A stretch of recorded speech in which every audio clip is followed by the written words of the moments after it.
आज हम अपना नेक्स्ट टॉपिक स्टार्ट करेंगे, टू डायमेंशनल एरेज।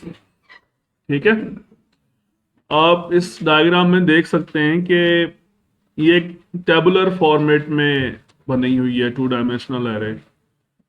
इसको हम मैट्रिक्स भी कहते हैं, मैथमेटिक्स के अंदर इसको मैट्रिक्स कहते हैं, और वैसे आप डेटाबेसिस की टर्मिनोलॉजी में टेबल कह सकते हैं, और इसको टू डायमेंशनल एरे भी कहते हैं। ठीक है, तो अगर टेक्निकली देखा जाए तो two dimensional array one two dimensional array is a collection of many one dimensional arrays. यानी अगर आप इस लाइन को देखें, ये कंप्लीट जो लाइन है, इसको आप वन डायमेंशनल एरे कह सकते हैं। 3 एलिमेंट्स की कलेक्शन है ना ये। इसी तरह आप इसको भी कह सकते हैं, ये भी एक वन डायमेंशनल एरे है। यानी इस तरह की 5 वन डायमेंशनल एरेज हैं यहाँ पे, ऐसे ही है ना।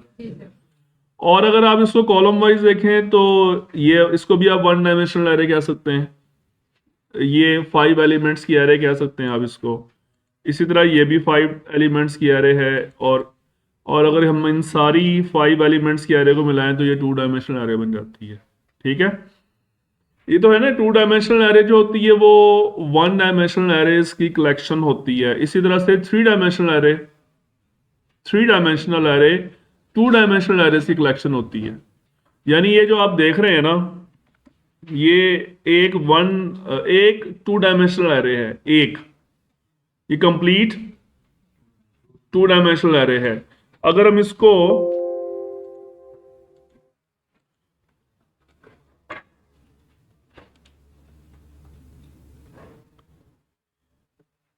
इसमें ग्रुप का ऑप्शन आई थिंक नहीं आ रहा, इसकी हम एक कॉपी क्रिएट कर लेते हैं, और ये कॉपी नीचे आ गई एक और। अब कितनी टू डायमेंशनल एरेज हो गई? 2।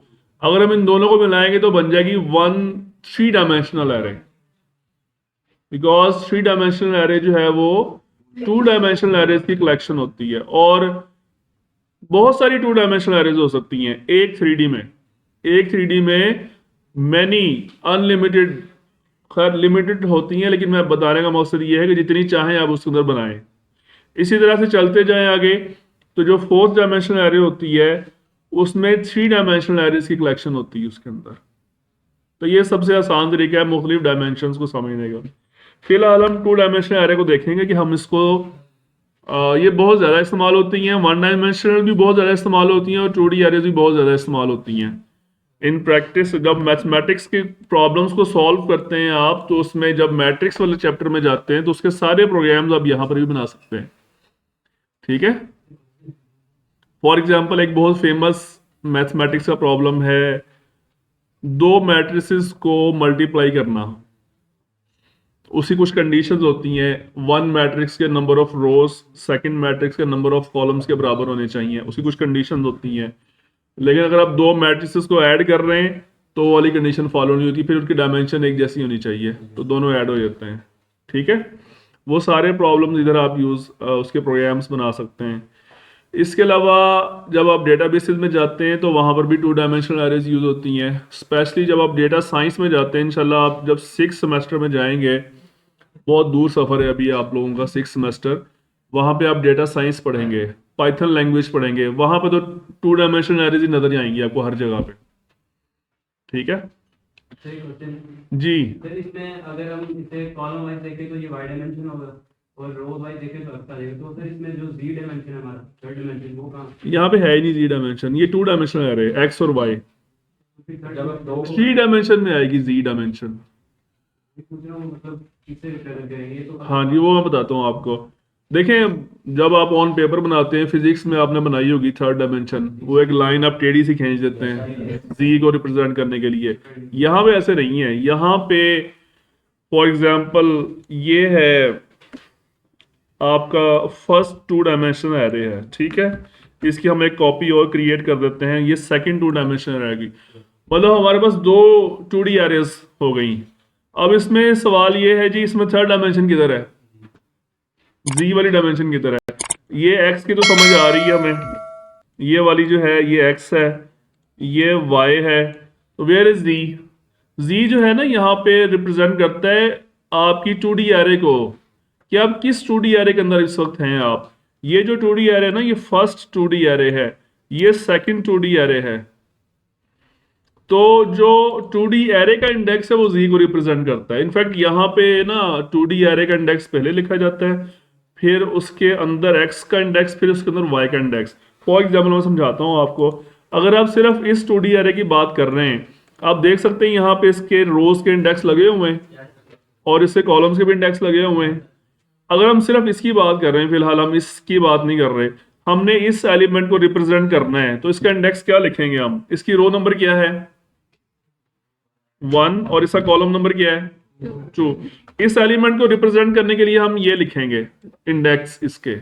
लेकिन जब हम जाते हैं ना 3D के अंदर, तो उस 3D के अंदर इस पूरे ये जो 2D एरे है इसका भी एक इंडेक्स होगा, कि ये हमारी फर्स्ट 2D एरे है, इसका इंडेक्स है 0। कंप्लीट 2D एरे का एक इंडेक्स होगा। ये जो सेकंड 2D एरे है इसका इंडेक्स 1 होगा। तो जब हम 3 डायमेंशनल पॉइंट ऑफ व्यू में जाएंगे तो यहां पे फिर हम लिखेंगे 0 1 2, यहां पे हम लिखेंगे 1 1 2। तो ये 0 और 1 कहां से आए? ये this is the index of the 2D array. समझ आ गई बात? सेल काउंट भी होगा, पूरी एरे काउंट होगी एक cell। जी जी, पूरी। ठीक है, तो वो फिजिक्स वाली जी डायमेंशन जो है ना, उसको आप जहन से निकाल देंगे। दूसरी है, यहाँ पे आप मैथमेटिक्स से पॉइंट ऑफ व्यू से बात करेंगे। ठीक है, समझ आ गई? ओके, फिलहाल हम इसको इग्नोर कर रहे हैं और हम चलते हैं 2 डायमेंशनल एरे हम कैसे बनाएंगे। अच्छा, ये तो आपको समझ आ गई ना कि ये इंडेक्स कैसे लिखे जाएंगे। इस सेल का इंडेक्स क्या होगा? 1 2। इस सेल का इंडेक्स क्या होगा? और इसका क्या इंडेक्स होगा? समझ आ गई ये बात? ओके,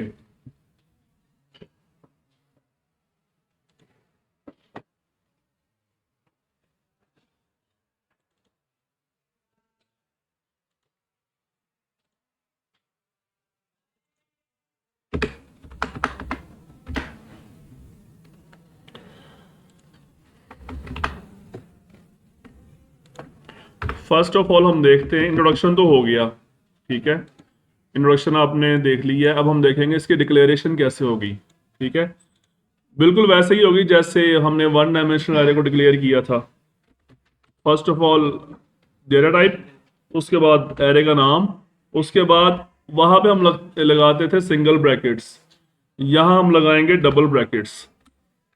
2 डायमेंशनल एरे को डिक्लेयर करते हुए हम डबल ब्रैकेट्स यूज करेंगे। फर्स्ट डायमेंशन में हम बताएंगे उसकी नंबर ऑफ रोज और सेकंड में नंबर ऑफ कॉलम्स। तो अगर आप इस सिनेरियो को देखना चाहते हैं तो यहाँ पे नंबर ऑफ रोज कितनी है? 5।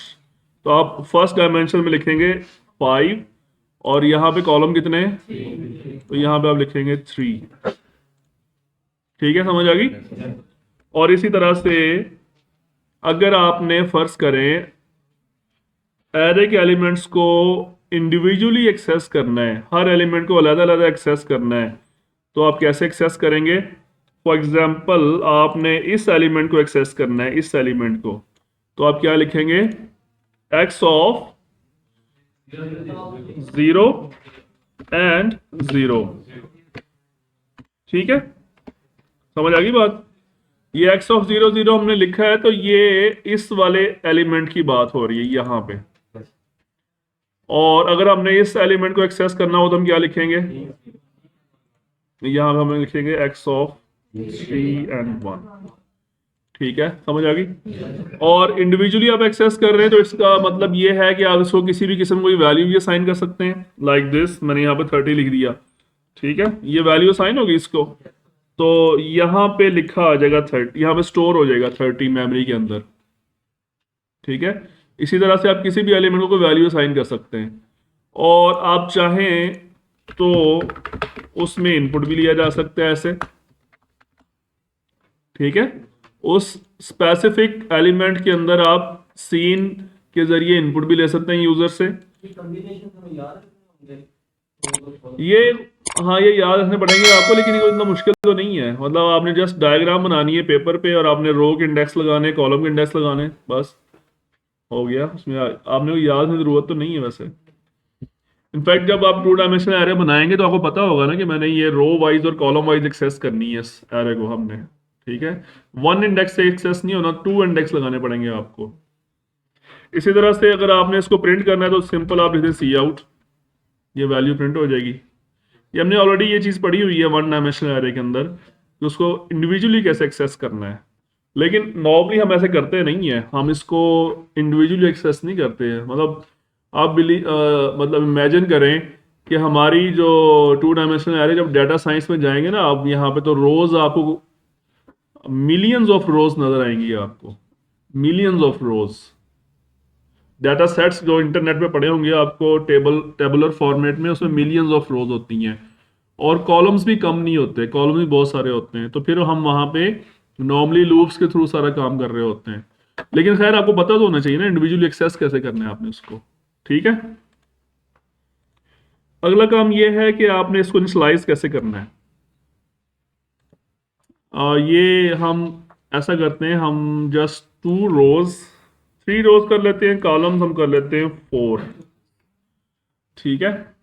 इसको हमने इनिशियलाइज कैसे करना है। इनिशियलाइज करने के दो तरीके हैं, जो आपको पसंद हो आप उस तरीके को यूज कर लें।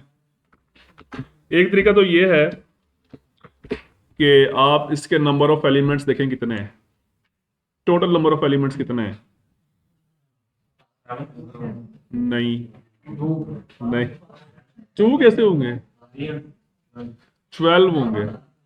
नंबर ऑफ रोज 3 है और नंबर ऑफ कॉलम्स 4 हैं, तो 3 मल्टीप्लाई बाई 4 12। तो आप यहाँ पे 12 एलिमेंट्स लिख दें जस्ट, जो भी आप, ये लाजमी नहीं है आपने सॉर्टेड ही लिखने हैं सारे, ये जस्ट मैं एग्जांपल दे रहा हूँ, ठीक है।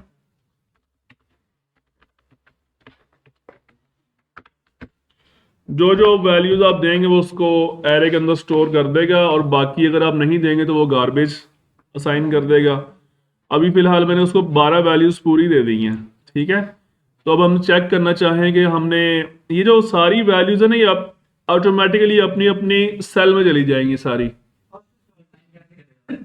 हाँ जी, ये 10 है ना, जाएगा यहाँ पे फर्स्ट सेल में, 20 यहाँ चला जाएगा, 30 यहाँ चला जाएगा। जैसे ही रो खत्म होगी तो वो अगली रो में चला जाएगा, समझ आ गई। तो हम इसको टेस्ट करके देख लेते हैं कि क्या हमारी थ्योरी सही है या गलत है। हम सबसे पहले 0 0 को प्रिंट करके देखते हैं, आपके ख्याल में क्या आउटपुट आना चाहिए।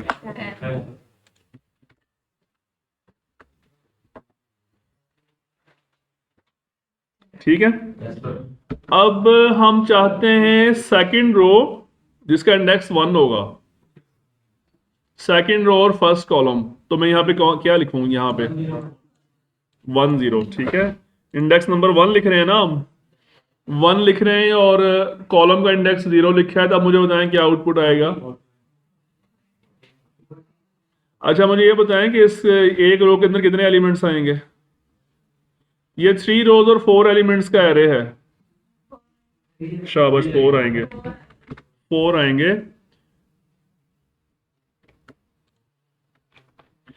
एक्सेल में हम ये है, हम ये सिनेरियो बनना है हमारे पास, ये 3 रोज है और 4 कॉलम्स है, ठीक है। तो यहाँ पे 10 आ जाएगा, यहाँ पे 20, यहाँ पे 30, यहाँ पे 40। तो यहाँ पे क्या आएगा। तो अगर मैं ये इसको प्रिंट करता हूँ तो मेरे पास क्या आंसर आना चाहिए, ठीक है आंसर। अब इसी तरीके से आप मुझे कोई और बताएं, मैं उसको प्रिंट करता हूँ। फॉर एग्जांपल ये वाला सेल है, ये वाला, इसके लिए मैं क्या लिखूंगा, 2 एंड 2 आएगा ना। इसका रो नंबर भी 0 है, रो नंबर इसका 2 है और कॉलम भी इसका 2 है, ठीक है। तो मुझे बताएं इसका आउटपुट क्या आएगा यहाँ पे। 110 कंफर्म, 110। तो ये तो आपने इंडिविजुअली एक्सेस कर लिया, लेकिन अगर इसको हम लूप के थ्रू प्रिंट करवाना चाहें सारी वैल्यूज, तो वो कैसे प्रिंट होंगी। लेकिन उससे पहले हम एक और काम करते हैं। मैंने कहा था इसको इनिशियलाइज करने का एक तरीका ये है, एक दूसरा तरीका भी है। इसको मैं कमेंट आउट कर देता हूं, और यहां पे ये जो 4 वैल्यूज है ना, इसके गिर्द ब्रैकेट लगा दें, नेक्स्ट लाइन में आए, इसको कॉमा को इधर लगा दे बेशक आप।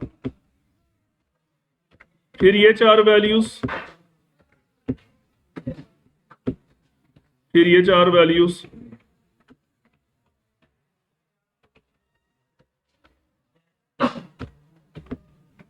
और फिर बाद में ये जो ओपनिंग ब्रैकेट थी ये आपने क्लोज कर दी। ये भी तरीका है, देखते हैं ये तरीका चलता है या नहीं चलता। चल रहा है। कौन सा तरीका आसान है? ये वाला आसान है। तो ये लाजमी नहीं होता आपने उसको नेक्स्ट रो में लेके जाना है, आप उसको ऐसे भी ला सकते हैं। यहाँ पर एक लाइन के अंदर भी आप इसके डिफरेंट, ये एक्चुअली आपने किया क्या है, डिफरेंट सेट बना दिए हैं ना आपने। ये फर्स्ट रो का सेट हो गया, ये सेकंड रो का सेट हो गया, ये थर्ड रो का सेट हो गया। तो इसमें से जो आपको जो आसान लगे आप उसको यूज कर लें। समझ आ गई? अब हमने एलिमेंट्स को लूप के थ्रू एक्सेस करना है, वो कैसे करेंगे? वन डायमेंशनल एरे को एक्सेस करने के लिए 1 वेरिएबल चाहिए होता है, 1 लूप चाहिए होती है, और इसको एक्सेस करने के लिए 2 वेरिएबल्स एंड 2 लूप्स। ठीक है, हम लूप लगाते हैं, एक ये हो गई और एक इसके अंदर एक और लूप आ गई। ठीक है बेटा, तो ये 2 लूप्स हो गई। यहां पे आप वेरिएबल का नाम फॉर एग्जांपल r रख दें, r फॉर रो। ठीक है, इसको स्टार्ट करेंगे फ्रॉम 0 और इसकी लास्ट वैल्यू 3 नहीं होगी, 2 होगी, बिकॉज एरेज हमारे पास रोज कितनी है हमारे पास? टोटल 3 हैं, starting from 0 to 2। Last index इसका क्या होगा? 2 होगा। टोटल रोज 3 है, फर्स्ट इंडेक्स 0, लास्ट इंडेक्स 2। तो ये हमारी रो की लूप लग गई। उसके अंदर हमने लगानी एक और लूप कॉलम्स की, और वो कहां से कहां तक जाएगी? 0 से। क्लियर? लूप लगाना समझ आ गई आपको कैसे लगाएंगे? अभी हम जस्ट सिंपली इनकी वैल्यूज को प्रिंट करेंगे। x of what? आई कहां से गया? आई जो है ना वो लाजमी नहीं आपने आई लगाना है। ओके, इसके बाद एक स्पेस दे देते हैं। ठीक है, तो ये सारी वैल्यूज प्रिंट हो गई। ओके, अगर हम चाहते हैं कि ये एक मैट्रिक्स की शक्ल में प्रिंट हो, टेबल की शक्ल में, तो वैसे भी हो सकता है। अभी तो सारे एक लाइन में आ गए ना। आप ये वाली जो लूप है ना, ये चल रही है एक रो के ऊपर, उसके सारी वैल्यूज को प्रिंट करवा रही है, सारे कॉलम्स को। तो जब वो रो खत्म होगी, इस लूप खत्म होने के बाद हम कहते हैं जी एक लाइन ब्रेक दे दो। जब वो लूप खत्म होगी, उस एक रो की सारी वैल्यूज प्रिंट कर चुकी होगी, तो हम कहते हैं एक लाइन ब्रेक कर दे दो। तो फिर नेक्स्ट टाइम जो नेक्स्ट रो आएगी उसकी वैल्यूज नेक्स्ट लाइन में आएंगी। ठीक है,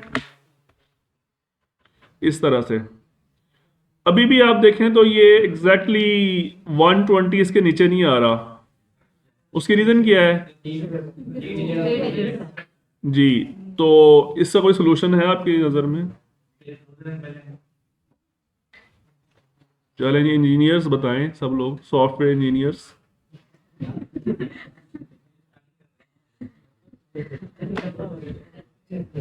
अच्छा, स्टार्टिंग कर रहे हैं, लेकिन आप जानते हैं कि जब स्टूडेंट्स मेडिकल में फर्स्ट ईयर में एडमिशन लेते हैं तो अपने को डॉक्टर्स करना शुरू कर देते हैं। आप तो माशाल्लाह आ गए, सेकंड ईयर से आ गए, आप आगे आ गए।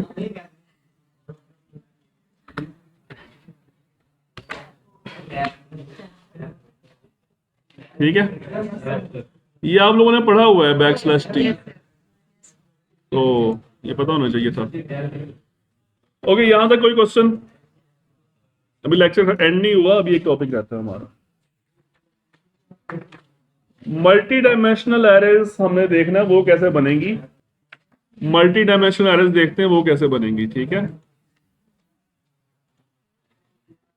ये इस चैप्टर का लास्ट टॉपिक है, लेकिन इस चैप्टर पे हमारे लेक्चर अभी होने, एक दो और हमारे होने। ओके, 3 डायमेंशनल एरे हम बनाते हैं। अब ये आप बताएंगे इसको 3 डायमेंशनल कैसे बनाना है। मैं आपको सिनेरियो बता देता हूँ। 3 डायमेंशनल आप लोग जानते हैं कि वो 2 डायमेंशनल एरेज की कलेक्शन होती है। हमारे पास एक एरे है, फर्ज करें 2 by 2 की। ये 2 डायमेंशनल एरे है, इसमें टोटल नंबर ऑफ एलिमेंट्स कितने होंगे? 4। इस तरह की 3 एरेज बनानी है हमने। तो आपने 3 डायमेंशनल एरे कैसे बनानी है कि सबसे पहले जो आपने फर्स्ट डायमेंशन जो देनी है वो देनी है नंबर ऑफ टेबल्स या नंबर ऑफ 2 डायमेंशनल एरेज। नहीं, टोटल नंबर ऑफ टेबल्स है, टोटल नंबर ऑफ टेबल्स, ठीक है। और हर टेबल के अंदर अब नंबर ऑफ रोज 2 होंगे और हर टेबल के अंदर नंबर ऑफ कॉलम्स 2। टेबल सारे आइडेंटिकल होंगे, एक जैसे होंगे, उनकी डायमेंशन में फर्क नहीं आएगा, ठीक है। तो उसके आपने एलिमेंट्स दे दिए और उसको आपने एक्सेस करना भी सीख लिया कि जब आपने उसको एक्सेस करना है कि सबसे पहले आप देंगे index of the table, index of the, उसके बाद उस टेबल के अंदर जाके उसकी रो नंबर और उसकी कॉलम नंबर। तो इस तरह से आप उसको एक्सेस करेंगे। अब हम इसको लूप के थ्रू सारे प्रिंट करवाते हैं जी। 3 लूप्स लगेंगी।